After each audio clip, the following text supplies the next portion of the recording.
Dans laquelle on va notamment parler de la guerre en Ukraine. Bonjour Hélène Frade. Bonjour Damien. À la une de la presse, il y a notamment donc le vote hier des députés français qui ont approuvé à une large majorité l'accord bilatéral de sécurité signé avec Kiev. Et oui, malgré l'abstention du Rassemblement national et l'opposition à la fois de la France insoumise et des communistes, l'Assemblée a réaffirmé son soutien à l'Ukraine, mais exposé aussi ses divisions, d'après le site d'info Mediapart, qui évoque d'importants différends stratégiques et des désaccords aussi sur l'adhésion de l'Ukraine à l'UE et à l'OTAN. Pour sa part, le site d'info juge que l'initiative du gouvernement aurait pu être saluée si elle n'arrivait pas si tard, c'est-à-dire après cette signature d'un accord bilatéral avec l'Ukraine, après les déclarations contestées d'Emmanuel Macron sur l'éventuel envoi de troupes en Ukraine et surtout au moment même où débute la campagne pour les européennes. L'opinion regrette, lui, que les députés aient donné hier l'image de leur division face au drame ukrainien et relève que la Macronie cherche en effet à mobiliser son électorat en agitant le spectre de la guerre et en pointant du doigt les ambiguïtés des oppositions accusées de soutenir le Kremlin. Le Rassemblement national se saisissant ensuite à son tour de cette stratégie pour se faire finalement l'avocat du camp de la raison, d'où les dessins de CAC où les patrons du RN tentent de justifier leur abstention. C'est pas contre vous, explique Marine Le Pen à la Russie de Vladimir Poutine. C'est pas contre vous, dit aussi Jordan Bardella à l'Ukraine de Volodymyr Zelensky. Là aussi, Vladimir Poutine accusé de traquer ses opposants au-delà de ses frontières. Le journal lituanien Lietuvos Rytas fait état de l'agression hier soir devant son domicile à Vilnius de Leonid Volkov, exilé depuis 2019. Cet opposant est l'une des principales figures de l'opposition en Russie et il a été un proche d'Alexeï Navalny, mort le mois dernier en prison, toujours en Russie. Quelques heures seulement avant cette agression, Damien, Leonid Volkov avait parlé aux journalistes du site Medusa, évoqué justement les menaces qui planent désormais sur celles et ceux qui ont soutenu Alexeï Navalny. Il avait déclaré que le risque principal est que ses opposants soient tués. C'est assez évident, je le cite. Le site d'opposition russophone publie ces photos qui ont été prises par des proches de Leonid Volkov. Il apparaît, vous le voyez ici, sérieusement blessé, notamment aux jambes. Ces agresseurs auraient brisé les vitres de sa voiture, l'auraient aspergé de gaz lacrymogène avant de le frapper à coups de marteau.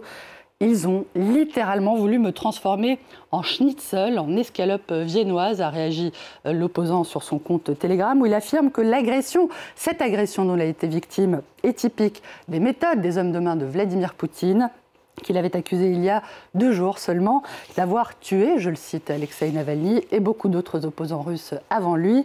Leonid Volkov, Damien, qui déclare vouloir travailler et ne pas abandonner le combat malgré tout.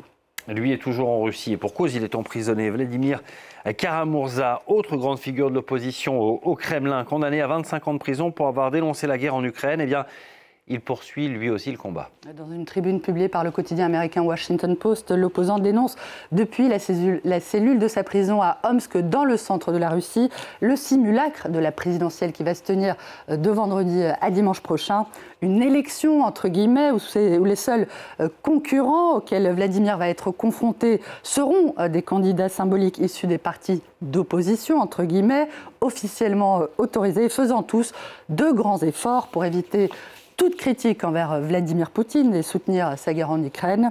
Vladimir Kara-Murza, Damien, appelle les dirigeants occidentaux à tenir réellement tête au Kremlin. Et pour lui, ça signifie simplement dire la vérité, que Poutine n'est pas un président légitimement élu, qu'il est un dictateur et un usurpateur, je le cite, quand il ne pourchasse pas ses opposants à l'étranger ou sur son propre sol. Le Kremlin s'emploie, Damien, à convaincre les Russes que le pays continue à aller de l'avant. À lire aussi ce matin ce reportage publié par le quotidien belge Le Soir, dont le correspondant est l'un des rares journalistes à continuer à travailler en Russie. Benjamin Quenel s'est rendu à Kazan, c'est la capitale du Tatarstan. Elle se trouve à 700 km de Moscou.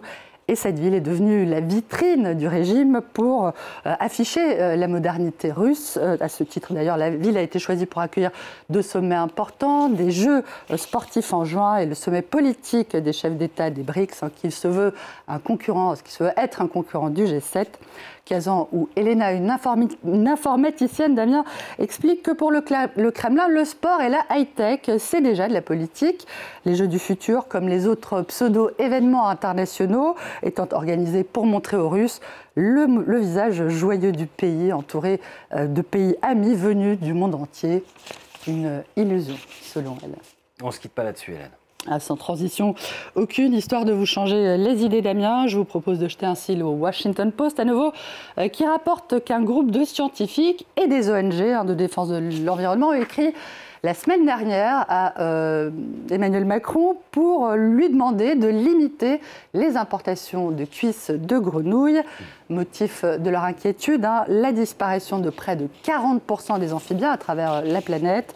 J'ai appris au passage qu'entre 2010 et 2019, l'Union européenne a importé les pattes d'environ 2 milliards de grenouilles. Oh la vache. On ignore quelle a été la réponse d'Emmanuel Macron, mais le site de l'Office national du tourisme, Damien, présente les cuisses de grenouille au beurre et au persil, comme je cite, un plat français emblématique, controversé certes, mais finalement apprécié dans le monde entier, une réponse assez en même temps. Ouais, la France éternelle, la cuisse de grenouille. Merci beaucoup Hélène Frade.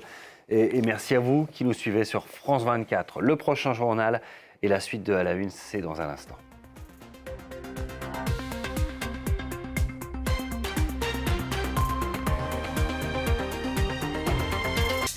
France 24.